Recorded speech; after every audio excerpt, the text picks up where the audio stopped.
تو سفرناک میں سیر کے جنوبی پنجاب کے ایک ضلع کی جس کا نام ہے خانیوال۔ خانیوال کے شمال میں جو دو اضلاع ہیں ان میں ایک ہے جھنگ، دوسرا ٹوبہ ٹیک سنگھ۔ مشرق میں ساہیوال ہے، مغرب میں ملتان اور جنوب میں وہاڑی ہے۔ رقبہ 10.5 لاکھ مربع ایکڑ ہے جبکہ آبادی 20 لاکھ ہے۔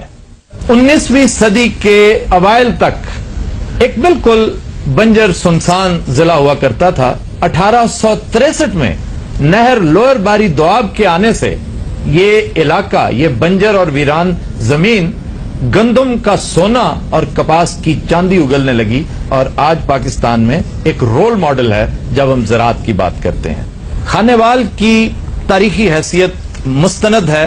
خانیوال کو آپ یوں سمجھیے کہ 3 سویلائزیشنز کا سنگم نظر آئے گا۔ آپ اگر خانیوال جائیں تو آپ کو ایسی بے شمار چوپالیں اور محفلیں ملیں گی جہاں at a time 3 languages, Urdu, خوبصورت اردو، پنجابی اور سرائکی، ان کا انتہائی حسین امتزاج نظر آئے گا۔ اس ضلع میں ایک مقام ہے تلمبا۔ تلمبا وہ جگہ ہے جہاں سے سکندر یونانی نے جب ملتان پر حملہ کیا تھا تو دریائے راوی کراس اس نے تلمبا کے مقام سے کیا تھا، اور آج بھی اس شہر میں ناچ گھر ایک ہے جو سکندر کے دور میں قائم ہوا۔ ہاں، سکندر دی شگرداں تے نچدیاں ہوندیاں۔ اور روایت یہ بھی ہے کہ سکندر جب یہاں سے گیا بڑے برے حالوں میں گیا، مطلب بیماری کی حالت میں زخمی تھا، پھر اس کا لشکر تتر بتر ہو گیا، کوئی ایران کے راستے بھاگ گیا، کوئی سمندر کے راستے اس طرف سے، لیکن ہم رکاب آنے والے بے شمار لوگ اپ کنٹری ادھر ہمارے ناردرن ایریاز میں انہوں نے مستقل سکونت اختیار کر لی، اور وہ ٹرائبز ابھی بھی موجود ہیں۔ کافرستان کا علاقہ جو ہے وہ بھرا پڑا ہے، چترال میں وہ آثار موجود ہیں، سوات میں موجود ہیں، اور تلمبا میں کہتے ہیں جو رقاصائیں لشکر کے ساتھ آئی تھیں ان میں سے چند رقاصائیں یہاں پہ رہ گئی، جس کی وجہ سے یہ ناچ گھر جو ہے یہ پھر چلتا گیا اور آج بھی تلمبے کی وجہ شہرت ہے۔ تلمبا کے بارے میں یہ بھی مشہور ہے کہ یہ بار بار اجڑا اور بار بار آباد ہوا۔ اسے قدیم دور میں راجہ تل اوب نے آباد کیا تھا، اور یہی تلمبا محمود غزنوی اور امیر تیمور کے غضب کا بھی نشانہ بنا۔ 1756 میں مرزا شریف بیگ نے تلمبا کا قلعہ بنوایا، اور تلمبا کے جنوب میں مامو شیر کے کھنڈرات ہیں، اور ایک مضبوط فصیل ابھی بھی آپ کو نظر آتی ہے۔ اس کے علاوہ مخدوم، پوری ہراں، عبد الحکیم اور سرائے سدو خانیوال کے تاریخی قصبے ہیں۔ کہتے ہیں کسی زمانے میں سرائے سدو ایک بہت بڑا کمرشل سینٹر ہوا کرتا تھا۔ کبیر والا سے 35 کلومیٹر خطی چوٹ کے مقام پر صدیوں پرانے دربار خالد ولید کے آثار آج بھی موجود ہیں۔ یہ وہ بزرگ ہیں جنہوں نے اپنی زندگی کو دین اسلام کی خاطر وقف کیے رکھا۔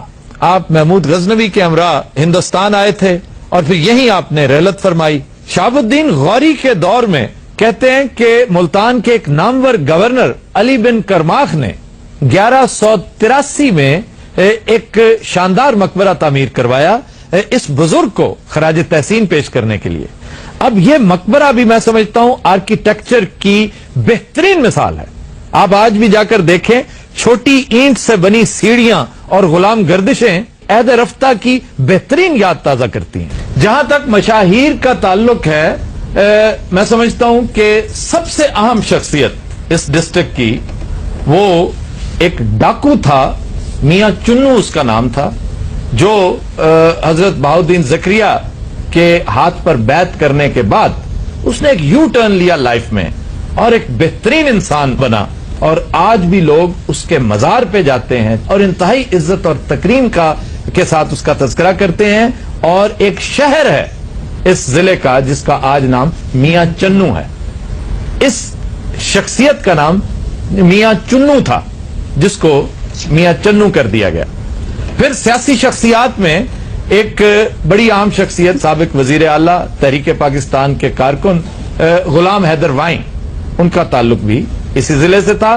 پھر سیاسی شخصیات کی ایک گیلیکسی ہے جسے لیڈ کرتے ہیں میں سمجھتا ہوں مخدوم جاوید ہاشمی صاحب۔ شاہ محمود قریشی کا ڈسٹرکٹ بھی یہی ہے، ان کی گدی ملتان میں ہے، وہ ناظم ملتان الیکٹ ہوئے تھے، لیکن تعلق ان کا اسی ضلع سے ہے۔ پھر رضا حیات ہراج جو اس وقت بھی کیبنٹ کے ممبر ہیں، بیرسٹر ہیں، ہمارے دوست ہیں، بڑے پولیٹیکلی ایکٹیو ہیں اور اس ضلع کے بارے میں میری ذاتی معلومات میں بے پناہ اضافہ کرتے رہتے ہیں جب بھی انہیں موقع ملتا ہے. اور ان کے علاوہ میجر آفتاب ڈاہا ایک شخصیت ہیں جو اس علاقے کی پہچان ہے. حفیظ اختر رندھاوا ایک بڑے سینئر بیوروکریٹ ہیں، ان کی پہچان بھی یہی ضلع ہے. اس کے علاوہ ہم مزید اس ڈسٹرکٹ کے بارے میں بات کریں گے. آج ہمارے پاس 2 نوجوان طالب علم یہاں پہ موجود ہیں جن کا تعلق خانیوال سے ہے. جی جناب. سب سے پہلے تو میں آپ کو یہ بات بتاتا چلوں کہ خانیوال کا نام خانیوال کیوں رکھا گیا. ٹھیک. اس کی وجہ یہ ہے کہ خانیوال شہر کے جو ارلیسٹ سیٹلرز تھے وہ داہا خاندان تھا. داہا خاندان اپنے نام کے ساتھ دا ورڈ خان یوز کرتے ہیں، اسی لیے ان کی مناسبت سے اس شہر کو نام دیا گیا خانیوال. خانیوال. جی بالکل. خانیوال پاکستان کا دوسرا بڑا ریلوے اسٹیشن ہے، ٹھیک. ریلوے جنکشن ہے. جنکشن ہے بہت بڑا. بالکل. تحصیلیں کتنی ہیں اس کی؟ جی تحصیلیں خانیوال شہر کی 4 ہیں، خانیوال، کبیروالا، جہانیہ اور میاں چنو. ٹھیک. اس کے علاوہ میں آپ کو ایک انٹرسٹنگ بات یہ بھی بتاتا چلوں کہ کبیروالا کی کلفی اور کھیر بہت زیادہ مشہور ہے، اور میاں چنو کی مٹھائی بھیا بہت زیادہ تو بڑی مشہور ہے. لیجنڈری اور اس کے مٹھائی علاوہ وہاں کا سوہن حلوہ بھی بہت زیادہ مشہور میاں چنو کا. جی بالکل. کچھ لیا جیب چ کہ نہیں برفی اتنے بن رہی، برفی نہ لوگ کپڑے دھو رہے ہوں. نہیں یار یہ کیا بات. جی ہاں جی. میاں چنو جہاں پراؤنا آئے پہلو کہ برفی لے آیا، نہیں چل پچھا. شوگر کرام چ اس برفی کا بڑا ہاتھ ہے جناب. ایسی برفی مانن لوگ نہاؤ بڑھن تو برفی ہاتھ چلی ہاتھ میں کیوں ہوتی ہے؟ باہر اس تو نہیں رکھتے کوئی اور نہ کھا جائے. برفی تو بندے لے ہی ہوں نے، چنگی برفی تھی نہیں ہے جی. سر وہ سادیاں برفیاں کی گل کر رہے ہیں، منڈی جانی ہے دی خروٹ والی برفی. خروٹ والی برفی بندہ کھاوے گھٹ کھیلن بہت لگ پہ. بڑی شاندار برفی ہوتی ہے. ساروں نے کدی خریدی ہے بیچارے انہوں کی پتا. یہ پیچھے بھی ایک صاحب بیٹھے ہیں، آپ کا تعلق بھی اسی ڈسٹرکٹ سے ہے. جی جناب. خانیوال کا جو سیاست میں کیریئر دیکھیں تو اس میں بہت پہلے 1946 میں ایک ایم ایل اے الیکٹ ہوئے تھے مسلم لیگ سے، اور ان کا نام تھا پیر بھٹن شاہ کھگا. ٹھیک. کیونکہ اس سے کیا کہتے ہیں خانیوال کی شروع کی جو سیاست تھی وہ صرف کھگوں کے پاس تھی، اور اس کے بعد سارے ہراج اور کافی اور کھگے اب بھی وہی ہیں یا سرکتے ہوئے ساہیوال کی طرف آ گئے؟ کھگے وہاں ہیں لیکن اب ان کے پاس وہ پاورز نہیں ہے، کیونکہ پاورز اب ڈسٹریبیوٹ ہوگی. پاکستان کی انٹرنیشنل ٹیم میں بھی پلیئرز آئے جس میں شبیر احمد اور راؤ افتخار انجم تھے. یہ کرکٹرز ہیں. کرکٹرز سے یہ اور ثنا میر جو پاکستانی ویمنز کرکٹ ٹیم کی کپتان ہے، ان کا تعلق بھی اسی ڈسٹرکٹ سے ہے.